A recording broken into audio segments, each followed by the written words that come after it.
गांव के अखाड़े में कुश्ती लड़ने वाला वो लड़का जिसने राजनीति के दंगल में ऐसा दांव चला कि बड़े बड़े दिग्गज चित हो गए। वो लड़का जो गरीबी में पला लेकिन सपने बड़े देखे और फिर उन सपनों को पूरा भी किया। कभी लोहिया के साथ समाजवाद का झंडा उठाया तो कभी चौधरी चरण सिंह के साथ किसानों की लड़ाई लड़ी। फिर सियासत ने ऐसा मोड़ लिया कि मायावती से उसकी दुश्मनी सियासी गलियारों में सुर्खियां बन गई। विवाद तो मानो जैसे उसकी परछाई थे। कार सेवकों पर गोलीकांड से लेकर गेस्ट हाउस कांड, अपराधियों से नजदीकियों के आरोप और फिर उसके विवादित बयान, सब कुछ था उसकी कहानी में। किसी ने उसे धरती पुत्र कहा तो किसी ने उसे मुल्ला मुलायम का टैग दे दिया। कभी पहलवान तो कभी शिक्षक और फिर बना सियासत का ऐसा जादूगर जिसने उत्तर प्रदेश की सियासत की पूरी चाल को बदल दिया।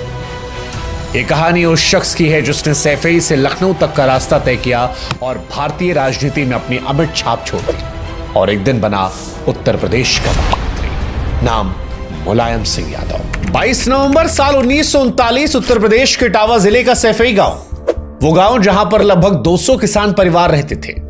ऐसे ही एक किसान सुघर सिंह यादव की पत्नी मूर्ति देवी 22 नवंबर की सरदरात अपने कच्चे मकान में एक बच्चे को जन्म देती है। गांव के बुजुर्गों के साथ आग तापते सुघर सिंह बच्चे का नाम रखते हैं मुलायम। सुघर सिंह के पास 4 से 5 बीघा खेत और कुछ गाय भैंस थी जिनकी देखभाल वो और उनका बड़ा बेटा रतन सिंह करते थे। सुघर सिंह अनपढ़ थे, इसलिए उन्हें इसके नुकसान का पता था। वो अपने बेटे रतन सिंह को नहीं पढ़ा पाए, लेकिन मुलायम के साथ वो ये गलती नहीं दोहराना चाहते थे। उन्होंने तय किया कि हर कीमत पर मुलायम को पढ़ाएंगे। उन्होंने मुलायम को अंग्रेजी शिक्षा न दिलाने का फैसला भी किया। सुघर सिंह अंग्रेजी शिक्षा के खिलाफ थे। उनका यह मानना था कि इससे देश की संस्कृति का नाश हो रहा है। उस वक्त सैफई में कोई प्राइमरी स्कूल नहीं था, लेकिन गांव के मुखिया महेंद्र सिंह रात को बच्चों को पढ़ाते थे। मुलायम भी उनसे पढ़ने लगे।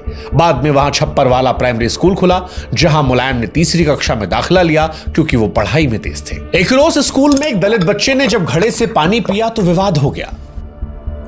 इसके बाद दलित बच्चा जोर जोर से रोने लगा।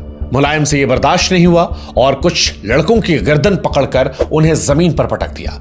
इस घटना के बाद से ही मुलायम को दादा भैया कहा जाने लगा। मुलायम शुरू से ही इंसान इंसान में फर्क और जाति व्यवस्था के खिलाफ थे।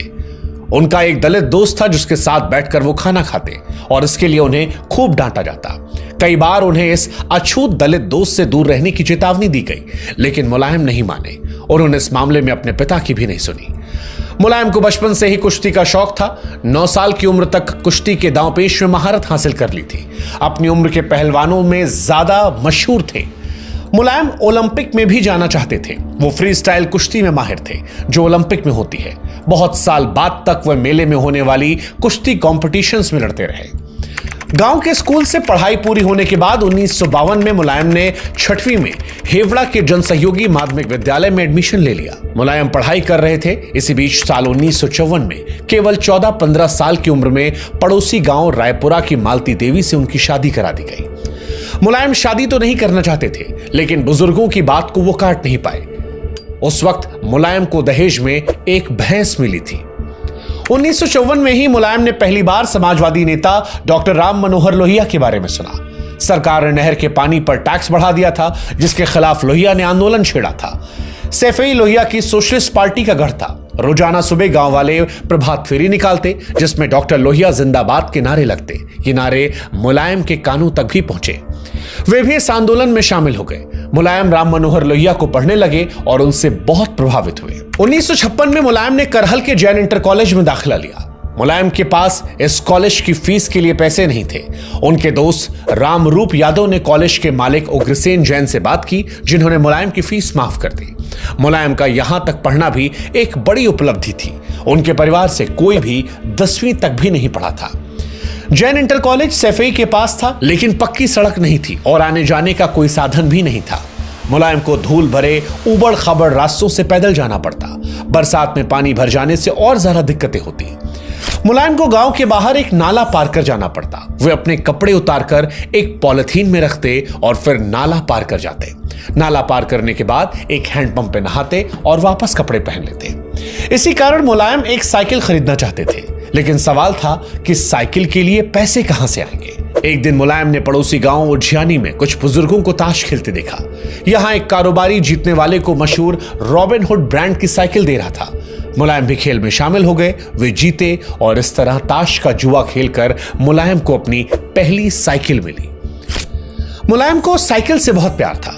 जब भी कहीं कीचड़ में साइकिल चलाना मुश्किल होता, वो इसे अपने सिर पर उठा लेते। मुलायम ने बाद में बताया कि जब वो कहीं जाते तो साइकिल को अपने कंधे पर लेकर बरगद के एक पेड़ पर चढ़ जाते और इसे चेन से लॉक कर देते। यहां साइकिल सेफ रहती है।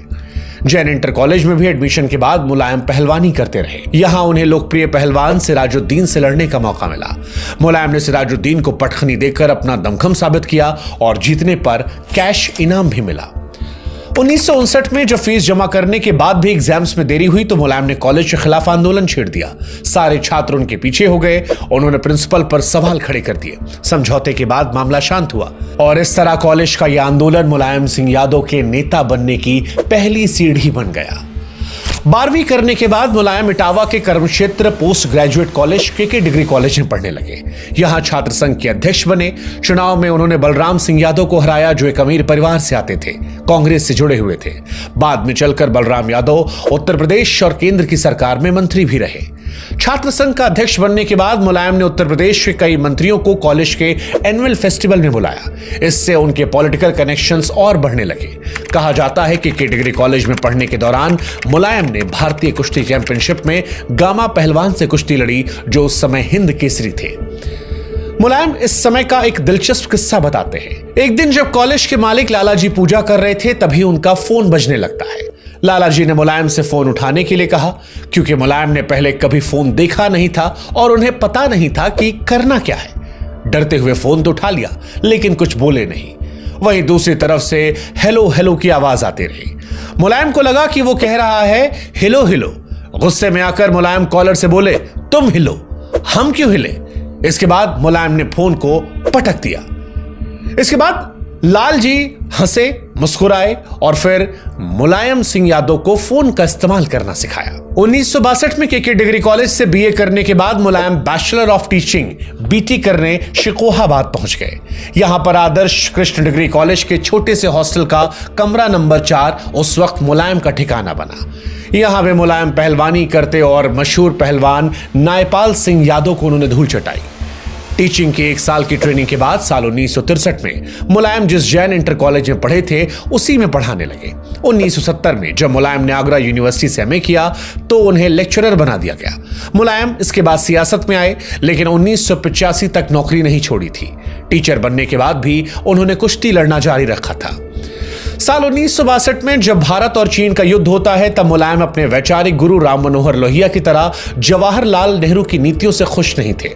युद्ध में भारत की हार के बाद मुलायम का गुस्सा और बढ़ गया। मुलायम युद्ध के लिए नेहरू को दोष देते थे। उनका कहना था कि नेहरू को डर था कि अगर युद्ध नहीं हुआ तो उनकी सरकार गिर जाएगी। 1963 में जब लोहिया फर्रुखाबाद सीट से लोकसभा उपचुनाव लड़े तो मुलायम ने उनका प्रचार किया। एक दिन जब वो प्रचार कर रहे थे तब उन्हें राम मनोहर लोहिया आते दिखे। ये लोहिया और मुलायम की पहली मुलाकात थी। लोहिया ने मुलायम को 100 रुपए दिए। मुलायम पैसे लेने से इंकार करने लगे तो उन्होंने कहा, तुम आंदोलन के लिए अपनी पढ़ाई और सेहत खराब कर रहे हो, इसलिए ये पैसे रख लो। इसी बीच एक लोकल कुश्ती प्रतियोगिता ने मुलायम की जिंदगी बदल दी। जसवंत नगर के विधायक नत्थू सिंह भी यहां पहुंचे थे। मुलायम बड़े बड़े पहलवानों को पटखनी दे रहे थे। नत्थू सिंह इससे प्रभावित हुए और उन्होंने मुलायम से जाकर बात की। मुलायम के राजनीतिक समझ ने नत्थू सिंह को इंप्रेस किया। वे मुलायम के राजनीतिक गुरु बन गए और उन्हें ग्रूम करना शुरू कर दिया। नत्थू सिंह जहां भी जाते मुलायम को साथ लेकर जाते।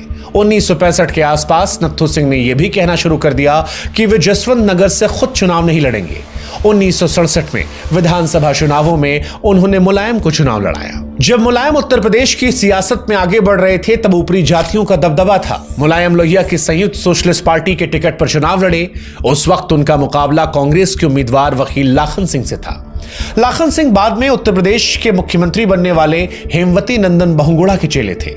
मुलायम को उस वक्त 22,000 वोट मिले और लाखन सिंह चौथे स्थान पर रहे। तब केवल 28 साल की उम्र में मुलायम पहली बार विधायक बने। उस वक्त वे उत्तर प्रदेश विधानसभा के सबसे कम उम्र के विधायक थे। इसके कुछ ही महीनों बाद 12 अक्टूबर साल 1967 को अचानक से राम मनोहर लोहिया का निधन हो गया। मुलायम को इससे बड़ा झटका लगा। मुलायम ने बताया कि वो कई दिनों तक सो नहीं पाए। रात को उनकी नींद टूट जाती और उनके दिमाग में लोहिया के शब्द घूमने लगते। इसी बीच साल 1968 में एक ऐसी घटना घटित हुई जिससे मुलायम की जान बाल बाल बची। इटावा के बकेवर के इंस्पेक्टर रघुराज ने थाने में एक दलित महिला के कपड़े उतरवाकर उनके बेटे से उनका रेप करने को कहा था। इस घटना पर बवाल हुआ। मुलायम ने बड़ा आंदोलन छेड़ दिया। प्रदर्शनकारियों के साथ वे थाने की दीवार पर चढ़ गए। इसी दौरान पुलिस ने गोली चला दी। इसमें मुलायम तो बाल बाल बचे, लेकिन उनके 4 साथी मारे गए। मुलायम को गिरफ्तार कर लिया गया और वो 3 हफ्तों तक जेल रहे। 1969 में उत्तर प्रदेश में दोबारा विधानसभा चुनाव हुए, लेकिन इस चुनाव में कांग्रेस के विशंभर सिंह यादव ने मुलायम सिंह यादव को 5277 वोटों से हरा दिया। लोहिया के निधन के बाद मुलायम चौधरी चरण सिंह की नजरों में आए।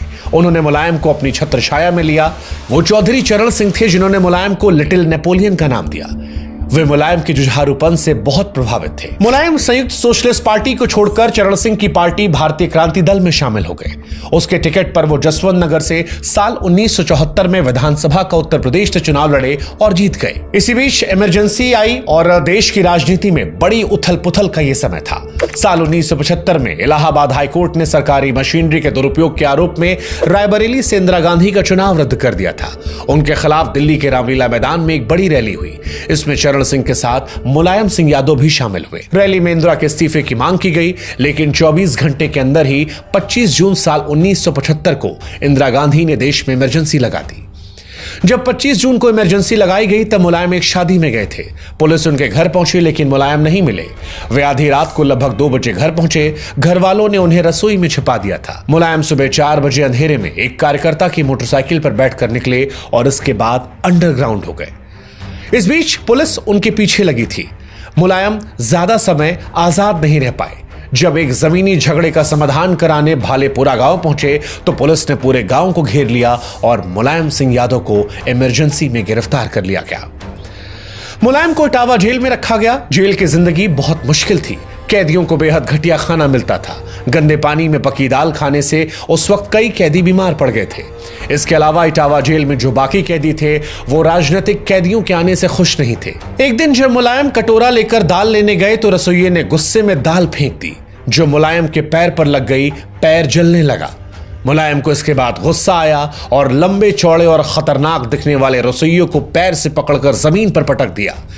इसके बाद मुलायम ने तब तक खाना खाने से इंकार कर दिया जब तक उन्हें अलग से चूल्हा नहीं मिल जाता। दूसरी तरफ बाकी कैदियों ने भी हड़ताल कर दी और मुलायम के माफी मांगने तक राजनीतिक कैदियों के लिए खाना पकाने से इंकार कर दिया गया।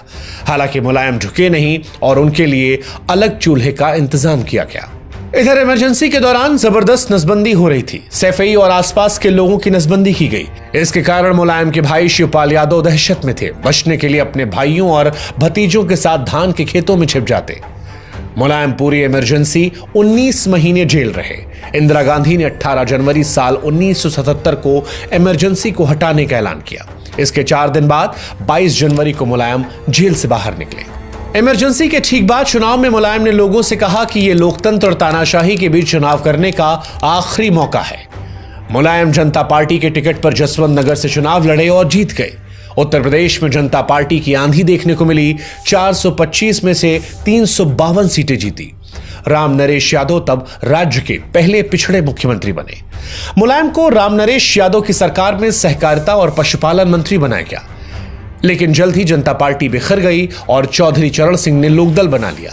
मुलायम भी इसमें शामिल हो गए। 1980 के यूपी विधानसभा चुनावों में मुलायम जसवंत नगर से कांग्रेस के बलराम यादव से चुनाव हार गए। ये वही बलराम यादव थे जिन्हें मुलायम ने कॉलेज में स्टूडेंट यूनियन के चुनाव में हराया था। मुलायम और बलराम के बीच कट्टर दुश्मनी थी। वरिष्ठ पत्रकार प्रदीप सिंह के अनुसार बलराम यादव और मुलायम सिंह के बीच जमकर गोलीबारी होती। बलराम यादव से हार ने मुलायम सिंह यादव के हार के दुख को दोगुना कर दिया था। मुलायम आंखों में आंसू लिए घर पहुंचे। तभी रेडियो पर बताया गया कि चरण सिंह ने उन्हें लोकदल का यूपी चीफ बना दिया है। 1980 चुनाव में कांग्रेस की जीत के बाद वीपी सिंह उत्तर प्रदेश के मुख्यमंत्री बने। उनकी सरकार ने डकैतों के खिलाफ एक बड़ा अभियान छेड़ दिया। पुलिस के एनकाउंटर्स में कई डकैत मारे गए। मुलायम पर डाकुओं के साथ संबंध का शक था। दावा किया जाता है कि वीपी सिंह ने मुलायम के एनकाउंटर का भी आदेश जारी कर दिया था। एनकाउंटर की तैयारियां हो चुकी थीं, लेकिन यूपी के पूर्व मंत्री सत्यप्रकाश मालवीय छिपाकर मुलायम को दिल्ली ले गए। उन्होंने अपनी कार में पैरों के पास मुलायम को लिटाया और कंबल से ढक दिया। ऐसे छिपकर मुलायम दिल्ली पहुंचे। यहां चरण सिंह से मिले। चरण सिंह ने मुलायम को उत्तर प्रदेश विधान परिषद का सदस्य, एमएलसी और लीडर ऑफ ऑपोजिशन बना दिया। इससे मुलायम को कैबिनेट मंत्री का दर्जा मिला। जो पुलिस उनका एनकाउंटर करने के लिए घूम रही थी, अब उसी पुलिस को मुलायम सिंह यादव को सुरक्षा देनी पड़ रही थी। विधायक बनने के बाद मुलायम ने डाकुओं पर वीपी सिंह की कार्रवाई के खिलाफ एक बड़ा अभियान छेड़ दिया। उन्होंने आरोप लगाया कि चंबल के डाकुओं के नाम पर वीपी सिंह सरकार पिछड़ों को निशाना बना रही थी, खासकर यादवों को। यादवों के गांवों में कहर ढाया जा रहा। कई पिछड़े और यादव पुलिस एनकाउंटर में मारे गए हैं। मुलायम के करीबी रहे अमर सिंह ने बाद में कहा कि वीपी सिंह ने मुलायम को हमेशा बीहड़ का डाकू समझा और वो उनसे उतनी ही नफरत करते थे। अगर उनका बस चलता तो वो मुलायम को एनकाउंटर में मरवा देते। मुलायम के ऊपर से एक खतरा तो टल गया था, लेकिन जल्द ही दूसरा खतरा आ गया। मार्च 1984 की शुरुआत की बात है। मुलायम मैनपुरी के मई खेड़ा गांव की एक शादी में शामिल होकर रात लगभग 10 बजे अपनी एम्बेसडर कार से इटावा लौट रहे थे, लेकिन थोड़ी दूर चलते ही एक आम के बाग से बदमाशों ने हमला कर दिया। मुलायम की कार के आगे मोटरसाइकिल पर चल रहे नेत्रपाल सिंह और छोटे लाल को कई गोलियां लग गई। छोटे लाल की मौके पर मौत हो गई। इसके बाद मुलायम की कार पर भी गोलियां चलने लगी। बचने के लिए मुलायम नीचे झुक गए। उनकी सुरक्षा में तैनात पुलिसकर्मी बदमाशों पर जवाबी फायरिंग करने लगे। इसी बीच लगभग आधे घंटे गोलियां चली। मुलायम की कार में 9 गोलियां लगी, लेकिन गनीमत थी कि उन्हें एक भी गोली नहीं लगी। जब बदमाशों की तरफ से फायरिंग बंद हुई, तब पुलिसकर्मियों ने मुलायम के चारों तरफ घेरा बनाया और जीप से पास के थाने में ले गए। इसी बीच इलाके में यह अफवाह फैल गई कि मुलायम मारे गए हैं। उनके थाने पहुंचने के बाद लोगों को पता चला कि वो ठीक है। आरोप लगा कि मुलायम के पुराने दुश्मन बलराम सिंह यादव के लोगों ने यह हमला किया है। इससे राज्य में मुलायम और कांग्रेस की दुश्मनी और ज्यादा बढ़ गई।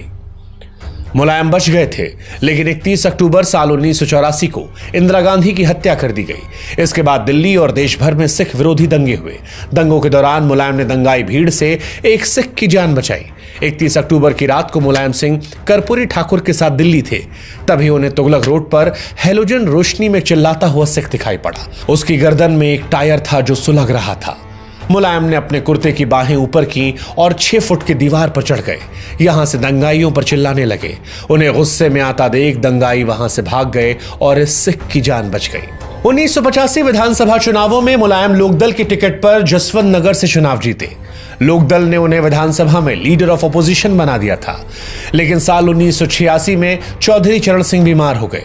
हेमवती नंदन बहुगुणा ने पार्टी अपने हाथ में ली और इसी बीच लोकदल के एक खेमे ने चरण सिंह के अमेरिका रिटर्न बेटे अजीत सिंह को राजनीति में आने के लिए मना लिया। पार्टी के लिए हेमवती बहुगुणा और अजीत सिंह में टकराव होने लगा, जिसमें मुलायम हेमवती बहुगुणा के साथ रहे। इसी कारण अजीत सिंह ने उन्हें विधानसभा में लीडर ऑफ ऑपोजिशन के पद से हटा दिया। कहा जाता है कि मुलायम को कुछ महीने पहले चौधरी चरण सिंह ने अपना बेटा और राजनीतिक उत्तराधिकारी बनाया था। 26 मई साल 1987 को चरण सिंह की मौत हो गई।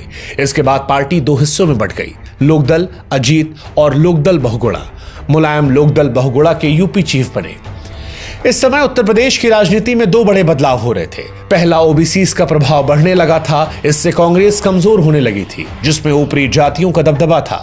दूसरा, राम मंदिर आंदोलन के चलते राज्य में कम्युनल पोलराइजेशन भी हो रहा था। इसी माहौल में 1987 में मुलायम ने राज्य में क्रांति रथ यात्रा निकाली। उन्होंने इस रथ यात्रा की शुरुआत कानपुर के पास स्थित अकबरपुर से की। अकबरपुर की 1857 की क्रांति में अहम भूमिका थी। यहाँ के मुसलमान और हिंदू कंधे से कंधा मिलाकर अंग्रेजों से लड़े थे। इसीलिए अकबरपुर से अपनी रथ यात्रा की शुरुआत का मुलायम ने संदेश दिया कि उनकी राजनीति में हिंदू और मुसलमान दोनों की बराबर की भागीदारी होगी।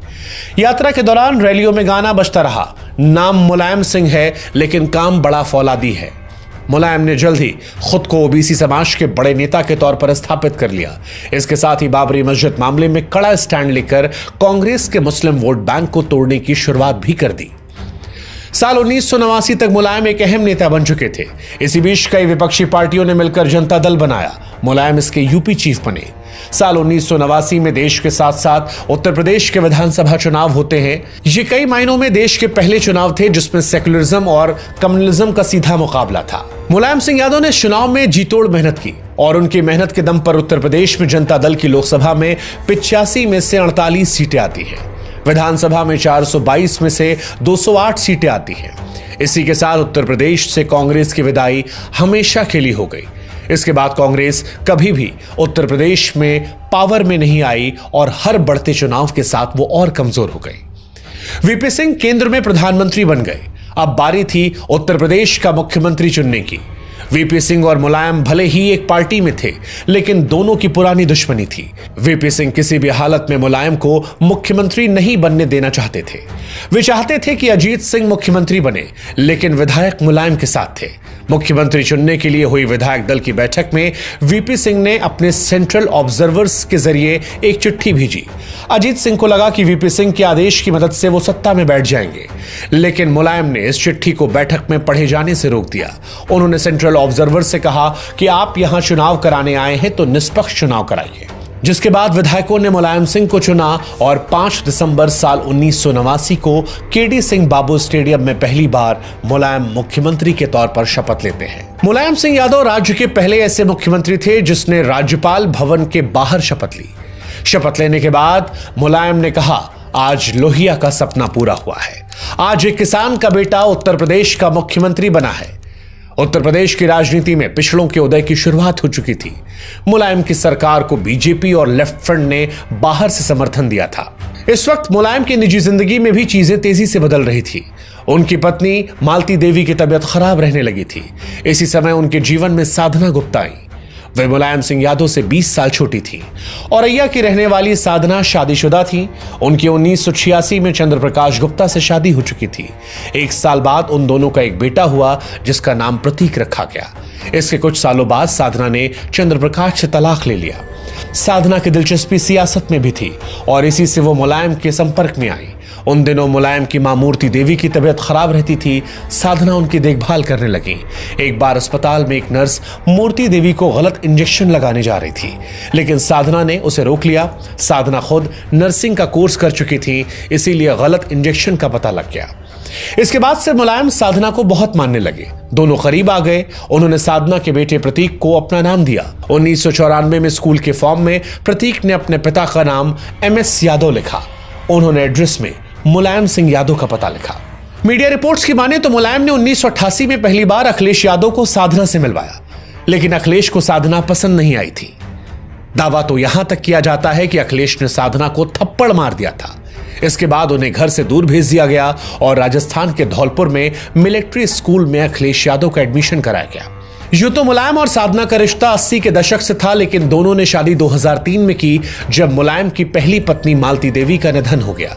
इससे अखिलेश बहुत नाराज हुए, लेकिन प्रतीक की राजनीति से दूर रहने की शर्त पर यह समझौता हो गया। मुलायम साधना को अपने लिए लकी मानते थे, क्योंकि उनके संपर्क में आने के बाद ही वो पहली बार मुख्यमंत्री बने थे। मुख्यमंत्री बनने के बाद कैबिनेट की पहली बैठक में ही मुलायम ने किसानों, बुनकरों, मजदूरों और कारीगरों से 10,000 रुपए से कम कर्ज की वसूली पर रोक लगा दी। बाद में उन्होंने यह सारा कर्ज माफ कर दिया और लगभग 708 करोड़ रुपए का कर्ज माफ किया गया। 120 करोड़ रुपए के किसानों के बिजली बिल भी माफ कर दिए गए। 15,000 नई फैक्ट्रियां लगाई गई। मुलायम ने पिछड़ों के लिए कई स्कीम्स चलाई। SC, ST, OBC उम्मीदवारों को कोचिंग देने के लिए भी स्कीम लाई गई। मुलायम हिंदी के बड़े समर्थक थे और अंग्रेजी को बढ़ाए जाने का विरोध करते थे। मुख्यमंत्री बनने के बाद साल 1990 में राज्य के सिविल सर्विस एग्जाम में अंग्रेजी के कंपलसरी पेपर को खत्म कर दिया था। ऑफिस, कोर्ट्स और बाकी स्थानीय संस्थाओं में भी हिंदी के इस्तेमाल को अनिवार्य कर दिया गया था। सरकारी नौकरियों में अंग्रेजी की जरूरत खत्म कर दी गई थी। राज्य में सभी सरकारी काम अब हिंदी में किए जाने लगे थे। इसी बीच प्रधानमंत्री वीपी सिंह ने मंडल कमीशन की रिपोर्ट को लागू कर दिया।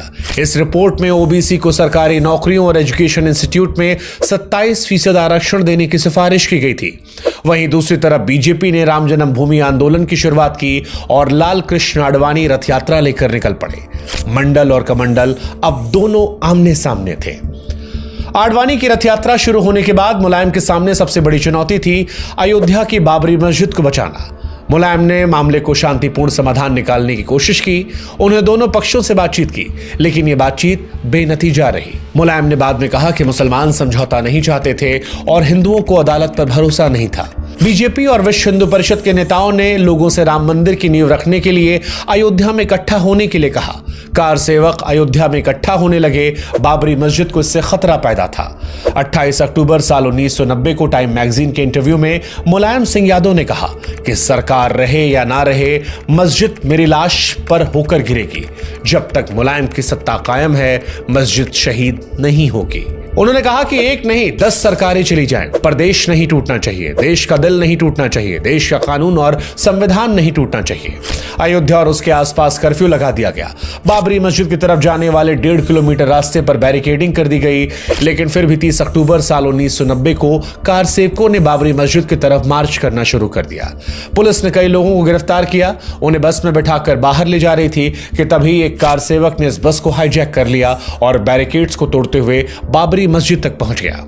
यहां कुछ कार सेवक मस्जिद के ऊपर चढ़ गए और भगवा झंडा लहरा दिया। इन्हीं में कोलकाता के 2 कोठारी भाई राम और शरद भी शामिल थे, जो मस्जिद के ऊपर भगवा झंडा लेकर चढ़ गए थे। कार सेवकों को रोकने के लिए मुख्यमंत्री मुलायम सिंह यादव ने पुलिस को फायरिंग का आदेश दे दिया। इससे भगदड़ मच गई। पुलिस ने कार सेवकों को गलियों में दौड़ा दौड़ा कर मारा। कई कार सेवक मारे गए। इसके बाद 2 नवंबर को कार सेवक फिर वापस आए। फिर से पुलिस और उनके बीच में झड़प हुई। फिर से कार सेवक मारे गए। आधिकारिक आंकड़ों की माने तो 17 लोग मारे गए थे।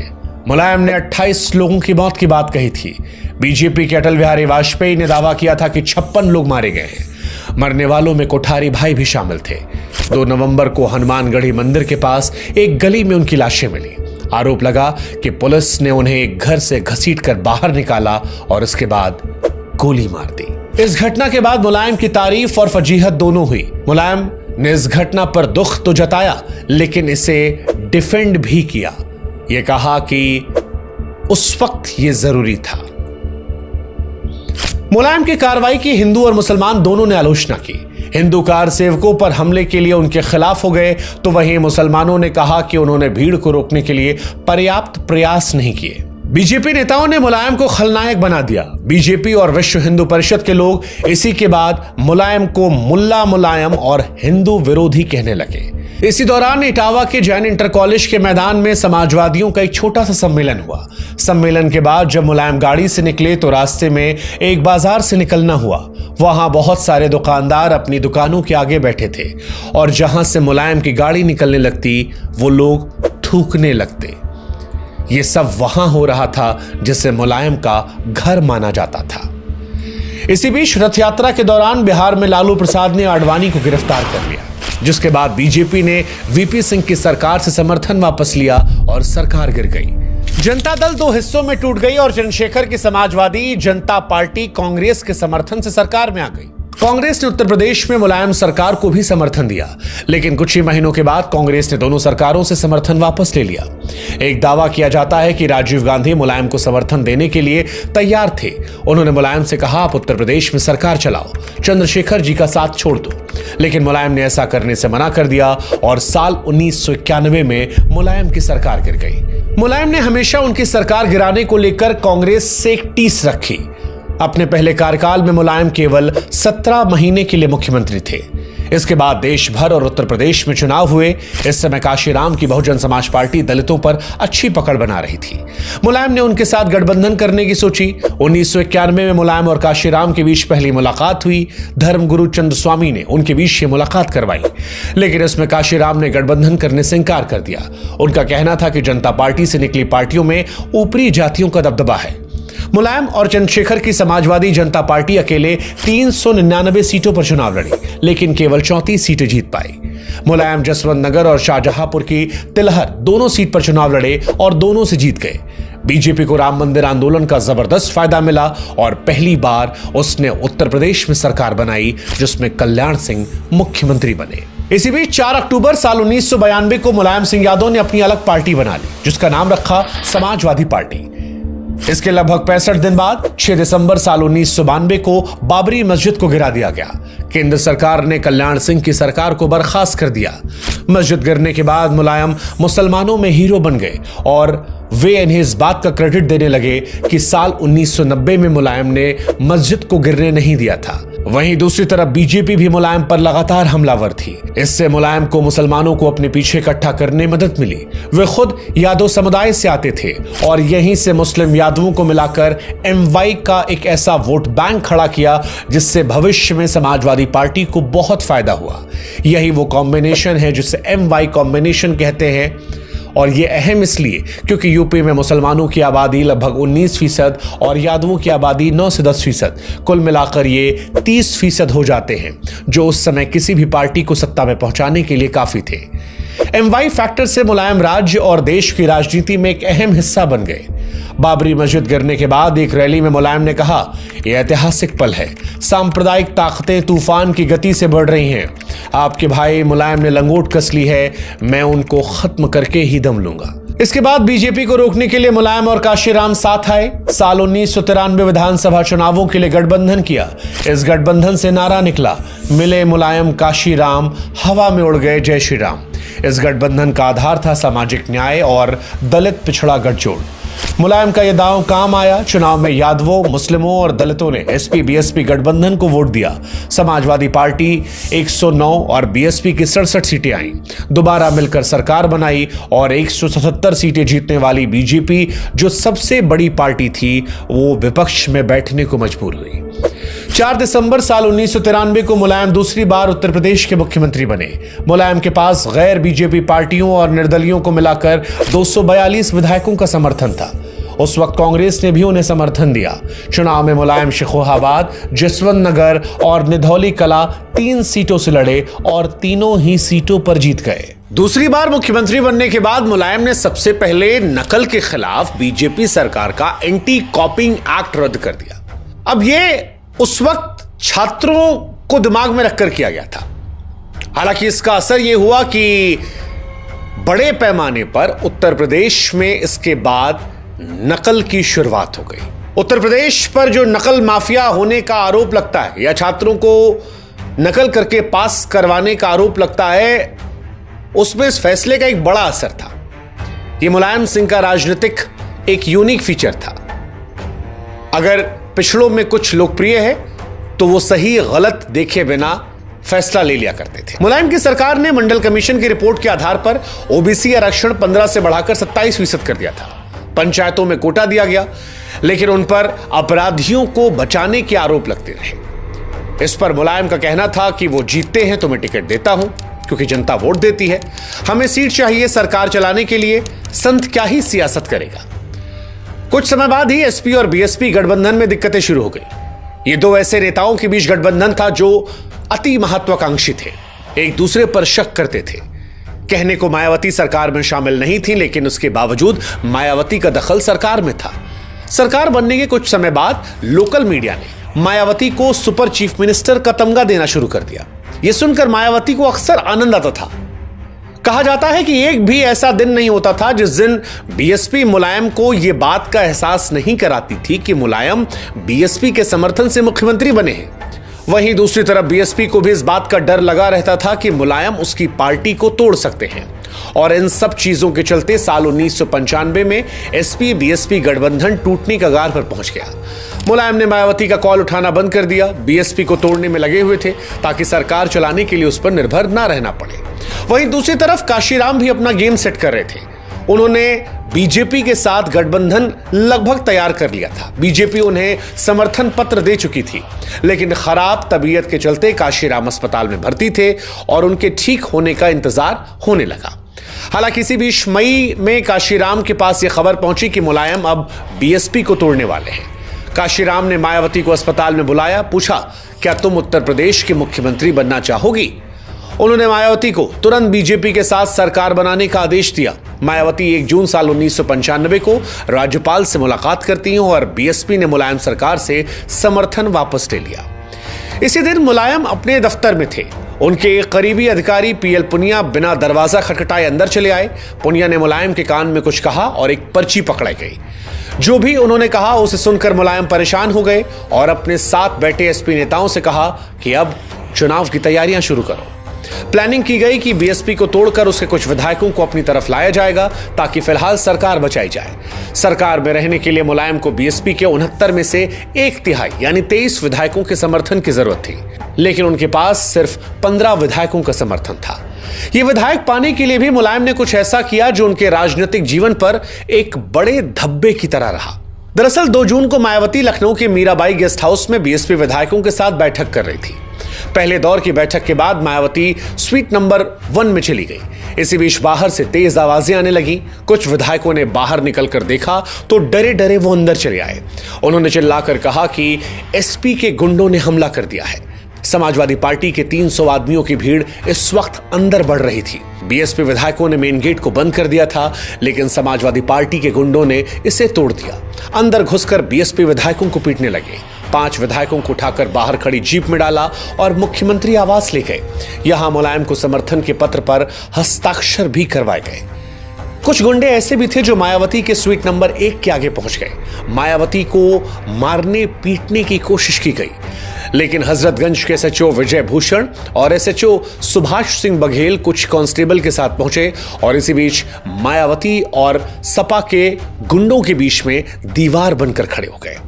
मायावती अपने कमरे से केंद्रीय गृह मंत्री शंकर राव चौहान और बीजेपी और जनता दल के नेताओं को फोन करने लगी। केंद्र सरकार के दखल के बाद आधी रात को स्थिति कंट्रोल में आई। इसी घटना को गेस्ट हाउस कांड के नाम से जाना जाता है। मुलायम ने कभी भी गेस्ट हाउस कांड के लिए माफी नहीं मांगी। हालांकि अगले दिन 3 जून साल 1995 को राज्यपाल वोहरा ने मुलायम सरकार को बर्खास्त कर दिया। मुलायम के गुंडों के हमले के 24 घंटे के अंदर मायावती बीजेपी के समर्थन से प्रदेश की मुख्यमंत्री बन गई। उत्तर प्रदेश की सत्ता से बेदखल होने के बाद मुलायम ने अपना ध्यान राष्ट्रीय राजनीति पर लगाया। साल 1996 में लोकसभा चुनाव में मुलायम मैनपुरी से लड़े और जीत गए। वे पहली बार संसद पहुंचे थे। पहली बार में ही प्रधानमंत्री बनने वाले थे। चुनाव में बीजेपी की 161 सीटें आई, लेकिन वो बहुमत साबित नहीं कर पाई और इसी के बाद थर्ड फ्रंट सरकार बनाने का दावा करने लगा। समाजवादी पार्टी की 17 सीटें आई थी और वो गठबंधन में एक अहम पार्टनर थी। इसी समय पर फ्रंटलाइन मैगजीन ने खबर छापी जिसमें लिखा था मुलायम को संयुक्त मोर्चा के 179 में से 110 सांसदों का समर्थन है।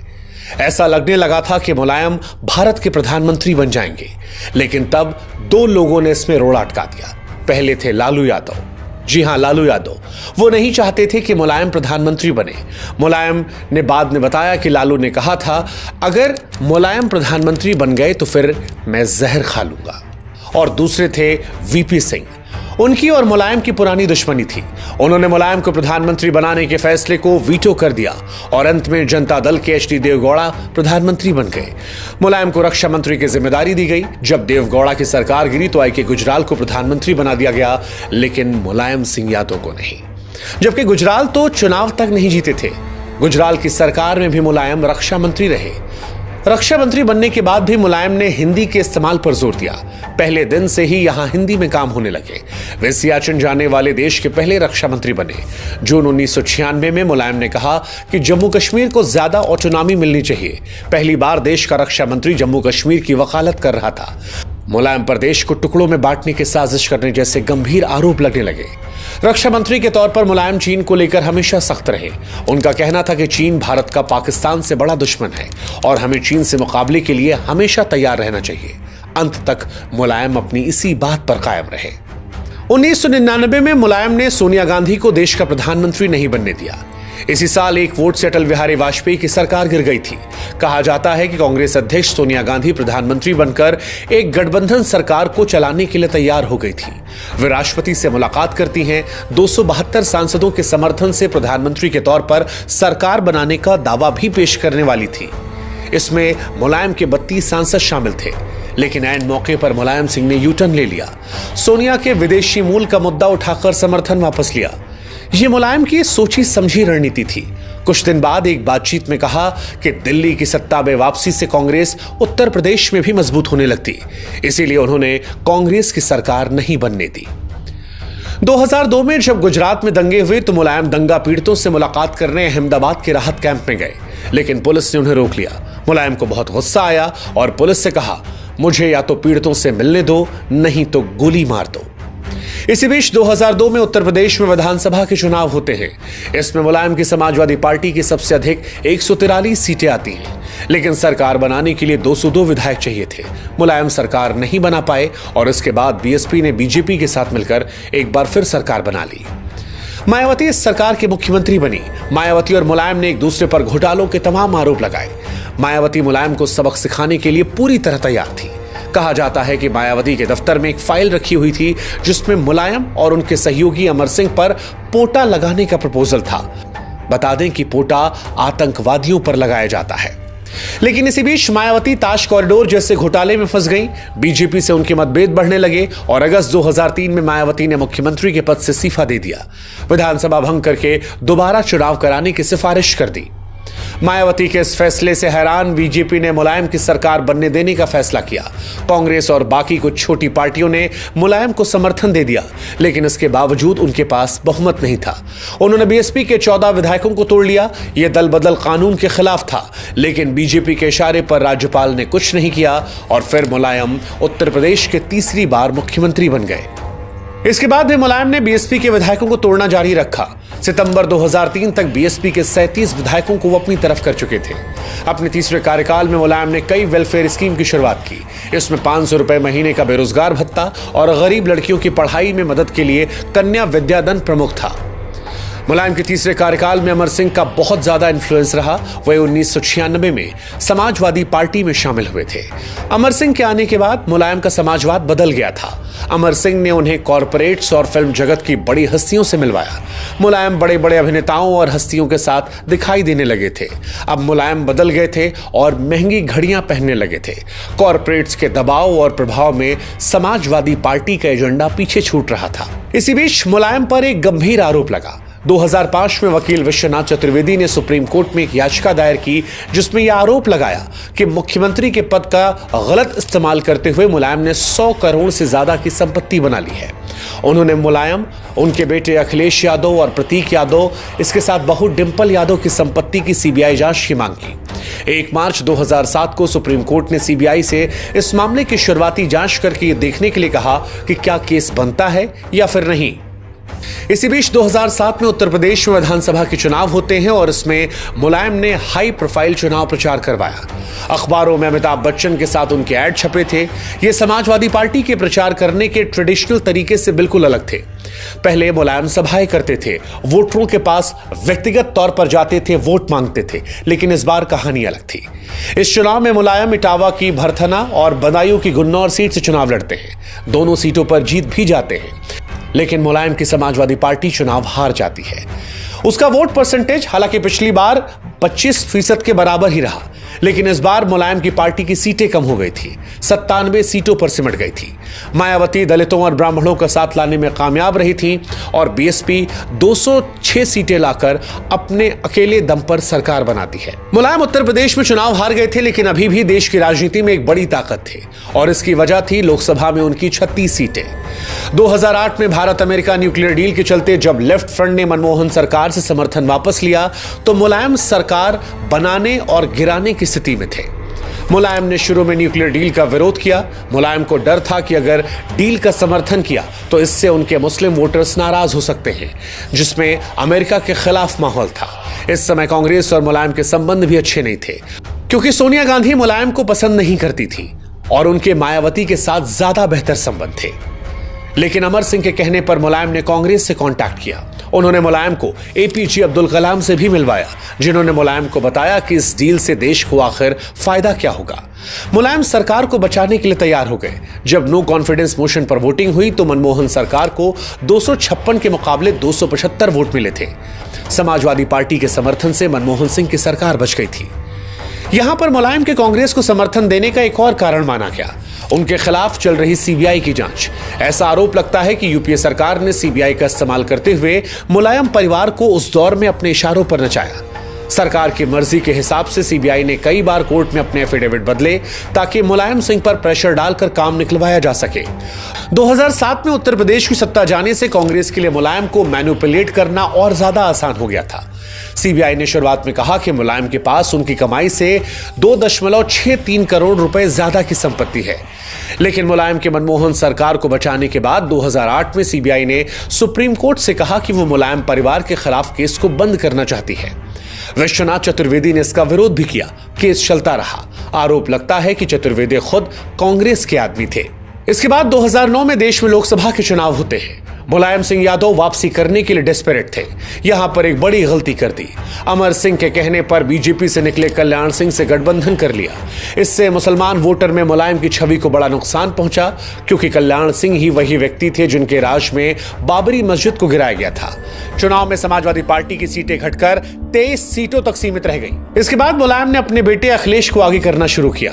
2011 में जब उत्तर प्रदेश में विधानसभा के चुनाव होते हैं तो इसमें अखिलेश समाजवादी पार्टी के चेहरे के तौर पर सामने आते हैं।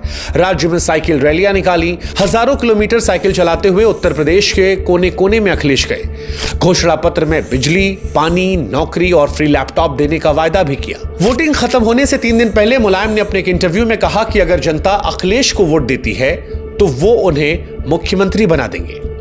जब नतीजे सामने आए तो समाजवादी पार्टी को स्पष्ट बहुमत मिला था। उसकी 403 में 224 सीटें आई थी। अयोध्या से समाजवादी पार्टी के तेजनारायण पांडे जीते थे। 21 साल से यह सीट बीजेपी लगातार जीतती आ रही थी। मुलायम ने कहा कि अयोध्या ने मुझे माफ कर दिया है। मुलायम ने अपने वादे के मुताबिक इसके बाद अखिलेश यादव को मुख्यमंत्री बना दिया। मुख्यमंत्री अखिलेश यादव थे, लेकिन सरकार का रिमोट कंट्रोल मुलायम सिंह के हाथ में था। वे मुख्यमंत्री के फैसलों को बदल दिया करते थे, सरकार की सबके सामने आलोचना करते और अपने बेटे के विरोधियों का साथ देते। सरकार और पार्टी में इतने पावर सेंटर्स बन गए कि विरोधी इस बात को कहने लगे कि सरकार में 4.5 मुख्यमंत्री हैं, मुलायम, राम गोपाल यादव, शिवपाल यादव, आजम खान और आधे मुख्यमंत्री अखिलेश यादव। इसी समय मुलायम ने एक और यू टर्न ले लिया। 2012 में पहले उन्होंने ममता बनर्जी के साथ मिलकर राष्ट्रपति पद के लिए 3 नाम दिए: प्रधानमंत्री मनमोहन सिंह, पूर्व राष्ट्रपति एपीजे अब्दुल कलाम और सोमनाथ चटर्जी।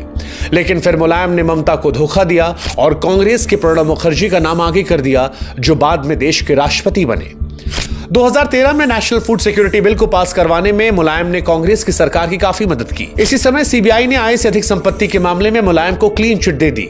उसने सुप्रीम कोर्ट में कहा कि मुलायम के खिलाफ पर्याप्त सबूत नहीं है। अपनी पुरानी फाइंडिंग्स पर सीबीआई ने कहा कि उसने मुलायम द्वारा लिए गए लोन को भी उनकी कमाई में जोड़ दिया था।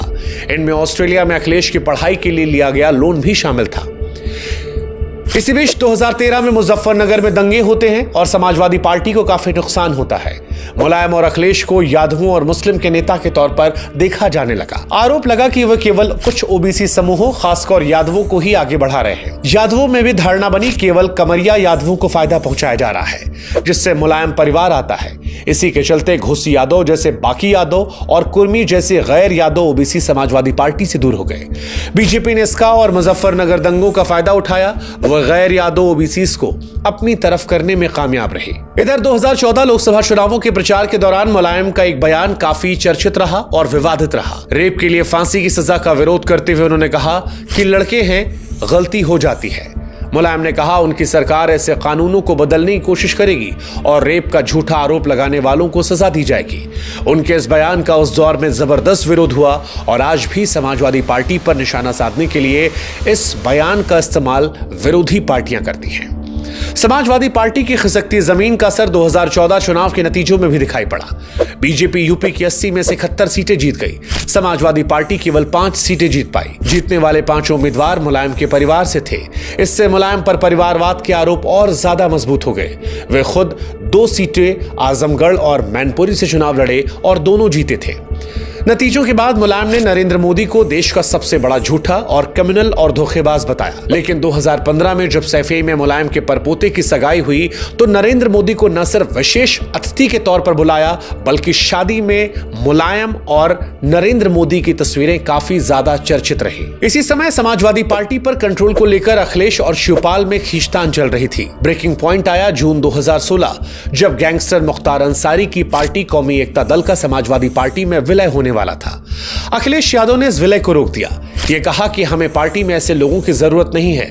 वह क्रिमिनल बैकग्राउंड के नेताओं को पार्टी से दूर रखकर उसकी इमेज को सुधारना चाहते थे। सितंबर में अखिलेश ने शिवपाल खेमे के मंत्रियों और अधिकारियों को बर्खास्त कर दिया था। अखिलेश अमर सिंह को भी पार्टी से निकालना चाहते थे, जिन्हें वे बैड इन्फ्लुएंस मानते थे। इसी लड़ाई में मुलायम ने अपने भाई शिवराज का साथ दिया। उन्होंने अखिलेश को हटाकर शिवपाल को पार्टी का यूपी चीफ बना दिया। जवाब में अखिलेश ने पहले शिवपाल से अहम मंत्री पद छीन लिए और फिर उन्हें मंत्री पद से भी बर्खास्त कर दिया। शिवपाल ने भी अखिलेश के करीबियों को पार्टी से निकाल दिया। मुलायम ने अखिलेश का साथ दे रहे अपने चचेरे भाई रामगोपाल यादव को 6 साल के लिए पार्टी से बाहर कर दिया। विधानसभा चुनावों से केवल 5 महीने पहले समाजवादी पार्टी के टूटने का खतरा पैदा हो गया। मुलायम ने झगड़े को खत्म करने के लिए 24 अक्टूबर को एक अहम बैठक बुलाई, लेकिन इसमें समाधान की जगह बड़ा ड्रामा शुरू हो गया। बैठक शुरू होने से पहले ही अखिलेश और शिवपाल के समर्थक आपस में भिड़ गए। बैठक में मुलायम ने अखिलेश को शर्मिंदा करने के लिए कोई कोर कसर नहीं छोड़ी। उन्होंने शिवपाल और अमर सिंह दोनों को पार्टी से निकालने से मना कर दिया। मुलायम बोले, पावर अखिलेश के सर पर चढ़ गई है। शिवपाल जनता के नेता हैं, अमर सिंह मेरे भाई जैसे हैं। मुलायम 2 बार अखिलेश पर चिल्ला पड़े और चुप करते हुए बोले कि तुम्हारी हैसियत ही क्या है। शिवपाल ने अखिलेश को झूठा बोला। बैठक में अखिलेश एक मौके पर अपनी आंखों से आंसू पोंछते नजर आए। उन्होंने मुलायम से कहा, मैं गलत के खिलाफ लड़ूंगा जैसा कि आपने मुझे सिखाया है। अखिलेश और शिवपाल एक दूसरे से माइक छीनते नजर आए। बैठक के अंत में मुलायम के मनाने पर अखिलेश ने शिवपाल के पैर छुए। दोनों एक दूसरे के गले लगे। जब लगा कि सब कुछ ठीक हो जाएगा, तभी फिर से झगड़ा शुरू हो गया और इसके बाद मुलायम बैठक से बाहर चले गए। इस झगड़े में मुलायम की दूसरी पत्नी साधना भी एक मुख्य किरदार थी। आरोप लगा कि शिवपाल साधना का राजनीतिक मुखौटा है। 2012 में वे दोनों नहीं चाहते थे कि अखिलेश मुख्यमंत्री बने। वे मुलायम को मुख्यमंत्री पद पर देखना चाहते थे, लेकिन ऐसा नहीं हुआ। लेकिन जब 2017 के चुनाव करीब आए और ऐसा लगा कि अखिलेश एक बार फिर से मुख्यमंत्री के दावेदार होंगे, तो साधना और शिवराज दोबारा से एक्टिव हो गए और इसी के चलते ये पूरा विवाद हुआ। चुनाव के कारण झगड़े को भुलाकर यूनाइटेड फ्रंट पेश करने की कोशिशें की गई, लेकिन अंदर अभी भी कुछ ठीक नहीं था। अखिलेश ने पार्टी को अपने कंट्रोल में करना शुरू कर दिया और धीरे धीरे मुलायम किनारे होते चले गए। फरवरी 2017 तक मुलायम चुनाव प्रचार और पोस्टर से गायब थे। इसका असर 2017 विधानसभा चुनाव में समाजवादी पार्टी के नतीजों पर भी दिखा। वो कांग्रेस के साथ गठबंधन करके लड़ी, लेकिन इसके बावजूद उसकी सीटें घटकर 47 हो गई, जो उसके इतिहास में सबसे कम थी। इस चुनाव में बीजेपी ने स्वीप करते हुए 403 में से 312 सीटें जीती और सरकार बनाई। पार्टी में किनारे होने के बाद शिवपाल ने अगस्त 2018 में प्रगतिशील समाजवादी पार्टी लोहिया बना ली। समाजवादी पार्टी पर अखिलेश का पूरा कंट्रोल हो गया। एक तरफ अखिलेश पार्टी को मजबूत करने में ध्यान दे रहे थे, वहीं दूसरी तरफ मुलायम बीमार पड़ने लगे। जिस पार्टी को मुलायम ने खड़ा किया था, उसमें वे कितने कमजोर हो गए थे, इसका सबसे बड़ा उदाहरण 2019 में देखने को मिला। लोकसभा चुनाव से पहले अखिलेश ने मायावती के साथ गठबंधन कर लिया। मायावती मुलायम की सबसे बड़ी राजनीतिक दुश्मन थी। अगर फैसले मुलायम ले रहे होते तो शायद ये गठबंधन कभी नहीं होता। मायावती ने भी गेस्ट हाउस कांड के भूत को पीछे छोड़ते हुए समाजवादी पार्टी से गठबंधन किया, और इसका एक बड़ा कारण कि मुलायम अब पार्टी को कंट्रोल नहीं करते थे। मुलायम इस गठबंधन से खुश नहीं थे। बीएसपी को समाजवादी पार्टी से 1 सीट ज्यादा देने के लिए अखिलेश की आलोचना की और उन पर पार्टी को खत्म करने का आरोप लगाया। मुलायम ने कहा, अब कौन खत्म कर रहा है पार्टी को? हमसे कहते थे कि हम पार्टी को खत्म कर रहे हैं, लेकिन ऐसे तो पार्टी खत्म हो जाएगी। इस बयान से 1 हफ्ते पहले ही मुलायम ने संसद में प्रधानमंत्री नरेंद्र मोदी की तारीफ करते हुए कहा, प्रधानमंत्री जी आप फिर बने प्रधानमंत्री। इस बयान से अखिलेश और समाजवादी पार्टी के लिए अनकंफर्टेबल सिचुएशन पैदा हो गई। उनके खुद की पार्टी का नेता विरोधी के जीतने की कामना कर रहा था, लेकिन निजी बातचीत में मुलायम मोदी को लेकर कुछ और कह रहे थे। मुलायम ने पत्रकार वीरेंद्र सिंगर से कहा था, ये नेता देश की एकता के लिए हानिकारक है, इसके पास बड़ी कॉर्पोरेट लॉबी है, इस व्यक्ति को कोई शर्म नहीं, मुझे भी बुढ़ापे में अंदर कर सकता है, इसलिए मैं मोदी की सीधी आलोचना करने से बचता हूं। लेकिन अखिलेश नहीं मानते। अपने जीवन के अंतिम दिनों में मुलायम केवल नाम के नेता रह गए थे। वो बीमारी से जूझते रहे। 9 जुलाई साल 2022 को उनकी पत्नी साधना का निधन हो गया। इस घटना से मुलायम टूट गए थे। 2 अक्टूबर को उनकी भी तबीयत खराब हो गई। 8 दिनों तक गुरुग्राम के मेदांता अस्पताल के आईसीयू में भर्ती रहे। 10 अक्टूबर को 82 साल की उम्र में मुलायम का निधन हो गया। उनकी मौत के बाद उनका परिवार एक हो गया और शिवपाल समाजवादी पार्टी में लौट आए। मुलायम सिंह यादव का 5 दशकों से ज्यादा का सियासी सफर सिर्फ एक करियर नहीं था, यह उत्तर प्रदेश की सत्ता के समीकरणों का काया पलट था। सैफई की धरती से निकलकर उनका उदय अनगिनत हाशिए पर पड़े समुदायों, खासतौर पर पिछड़ों और मुसलमानों की आकांक्षाओं का प्रतीक बना, जिन्हें उन्होंने बड़ी कुशलता से एक मजबूत चुनावी वोट बैंक में बदल दिया। शुरुआती तौर पर लोहिया के समाजवादी आदर्शों के निहित नेताजी यकीनन ऊंची जातियों के स्थापित दबदबे के खिलाफ एक शक्तिशाली आवाज बने, जिसने राज्य की सत्ता की तासीर हमेशा के लिए बदली। राम मंदिर आंदोलन के चरम पर उनका कड़ा और अटूट रुख, जिसकी कारसेवकों पर विवादास्पद फायरिंग ने उनकी छवि कट्टर सेकुलर लोगों में मजबूत कर दी। हालांकि उसकी वजह से उन्हें मुल्ला मुलायम का तीखा तमगा भी जिंदगी भर पहनना पड़ा। लेकिन इन सब के बीच मुलायम की विरासत केवल एक नायक की गाथा नहीं है, वो इससे आगे बढ़कर यथार्थवादी राजनीति यानी रियल पॉलिटिकल के माहिर खिलाड़ी के तौर पर स्थापित करती है। उनका पूरा करियर हैरतअंगेज राजनीतिक लचीलेपन का गवाह है। बसपा, कांग्रेस, यहां तक कि भाजपा के साथ भी जरूरत पड़ने पर अप्रत्यक्ष लाभ लेने से मुलायम ने कभी गुरेज नहीं किया। गठबंधन बनाने और तोड़ने का काम बेमिसाल व्यवहारिकता के साथ किया।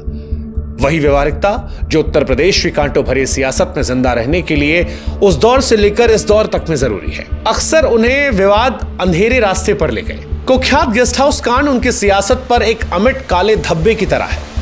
अपराधियों को संरक्षण देने के आरोप उन पर लगातार लगे। आय से अधिक संपत्ति के मामलों ने सत्ता के उस स्याह पक्ष को भी उजागर किया जिसे जनता अक्सर अनदेखा कर देती है।